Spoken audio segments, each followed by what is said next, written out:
Welcome back to my channel, guys. It's me, Erwin, with another chapter review, and this is going to be on chapter 2 of A School Frozen in Time. This series I started back before I moved and this whole craze life started, and I'm definitely wanting to come back to it, and hopefully going to get more chapters reviews out for this one, but for sure chapter 2 today. And gosh, it just got a lot more intense. Now, before anything, guys, if you have not done so by now, make sure you subscribe to my channel. There is a goal of 4,700. We're almost there. So if you haven't done so, make sure you're subscribing, commenting, liking. That helps so much. You guys don't understand how much it helps. So please do that. And I would really appreciate it. Anyways, A School Frozen in Time is a series that I started, like I said, back in June. So go check out chapter 1, which is basically them coming together into the school, figuring out why they're there, and now they're trying to figure out who exactly put them there and why they cannot get out. You know, there's this whole mystical power keeping them there. So that's how the chapter starts. Everyone is there in the room, all 8 people, all kids, they're actually adults now, standing in the room talking about how they got there and why they would be placed there. So they're discussing, and essentially they come to the conclusion that it might be one of them who is the one that killed themselves, and that one person is keeping them in the room, as well as is essentially doing this whole ritual with them, and they've forgotten who the person was, so now they have to figure out who it was.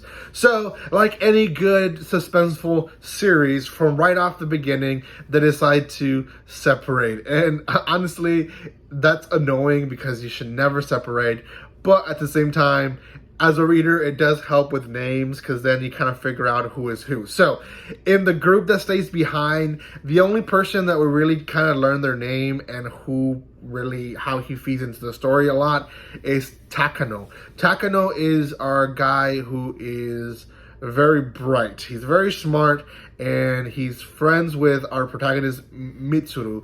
And Takano essentially is the one that is trying to figure out exactly who's the one that killed themselves, and in fact even proposes the idea that maybe it was himself. He's like, maybe I'm the one that jumped off the building. I just maybe erased even my own memory. So he even proposes the whole idea that the person that created this, the spirit that created this, might have also made themselves forget, so they can relive and remember why they're there and why they killed themselves. So very good assumption of the smart one of the group. That's really all we know of him. And then there's 3 other people that stay with him that I don't know their names. I didn't write them down, so for now we'll just call them student A, B, and C. So the rest of the ones that leave is our protagonist Mitsuru, the girl that he has always liked, Rika, the guy that jokes around, basically the class clown, Sugawara, and then this type of serious girl, we don't really know much. She at least is quiet, but she's also the one that had the message in chapter 1 in her phone, Mizuki. Now, all 4 of them go into the teacher's office to find the photo, hopefully getting some clues. Now, if you've read a good horror story, you probably know more than likely, no, they didn't find the photo. So they're there, and they're essentially talking, and Sugawara and Mizuki at one point decide to separate from Mitsuru and Rika, which again, you should never separate in these types of occasions, but they do. And Mitsuru and Rika go into this conversation. Rika kind of asks Mitsuru right off the bat, like, do you like me? Have you had a crush on me? And Mitsuru, compared to his young self, is very brave and just says, yes, I did, and I do. But he also confesses, I know that you like Mr. Sakaki. Now, Mr. Sakaki is their teacher from, I guess, high school, and which is very much taboo. But besides that, he knows that Rika doesn't like him. So they go with this whole conversation with amongst themselves, and something that caught my attention was that Rika mentions, I believe it was Rika, mentions someone that Mitsuru rejected, or that I guess it used to hang out, and maybe she liked him but she didn't like her back. And I think that's gonna come back to us, but it was a past comment, and it was just very off the story. It didn't seem like it fit, but because of it, it tells me that more likely they're foreshadowing to something that we're going to see either in the volume or later on in the story itself. So for now, there's a girl that Mitsuri turned down, and that's all we know.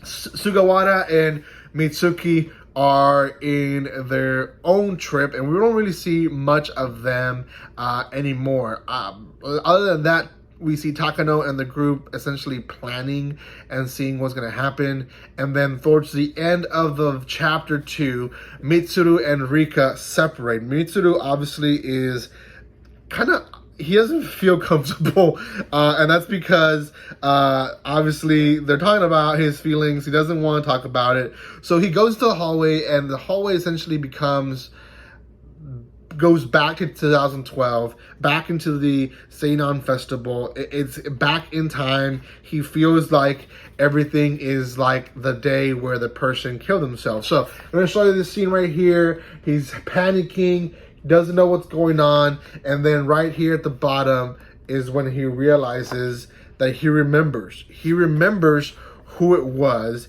and he goes into this room, and all we see at the end is just a bloody hand, and that's it. We don't see anything else. All we see is him saying, I remember, it was you. And that's it. Very suspenseful towards the end. We don't know if he is, I don't want to say dead. I don't think they're going to be killed, but maybe they're being killed one by one. We just don't know that yet, but I thought he was the protagonist. Maybe he's not. Maybe he's just the first person that dies, and that's what the volume is entirely about. But I don't know. For now, all we know is that Mitsuru remembers and knows who's the person that killed themselves. And again, it could be any of these 8 students. It could be the girl that Mitsuru rejected. Now, we don't know that girl is in the group because there's ABC students that I don't know their names that are going to remain unnamed till I get a name out of them.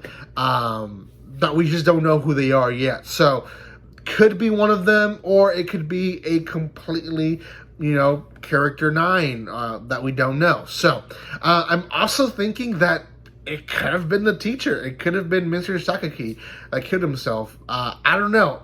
We don't know much about him, but he is mentioned a lot in the story that it tells me that maybe it could have been the teacher that killed himself.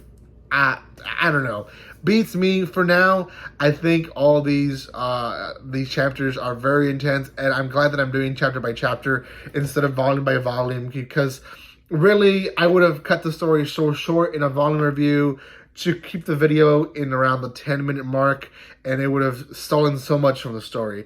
Just one one chapter, you can see we're already are almost at 9 minutes, and it would have been horrible to just do volumes on this story. So let me know if you guys like this story. Personally, I really am enjoying it, and I just can't wait for chapter 3. I probably will review it for you guys today as well, so we'll see. Thank you guys so much for your love and support. If you haven't done so by now, subscribe, comment, like, and share. And guys, I'll see you next time. Like always, don't be strangers. See you guys.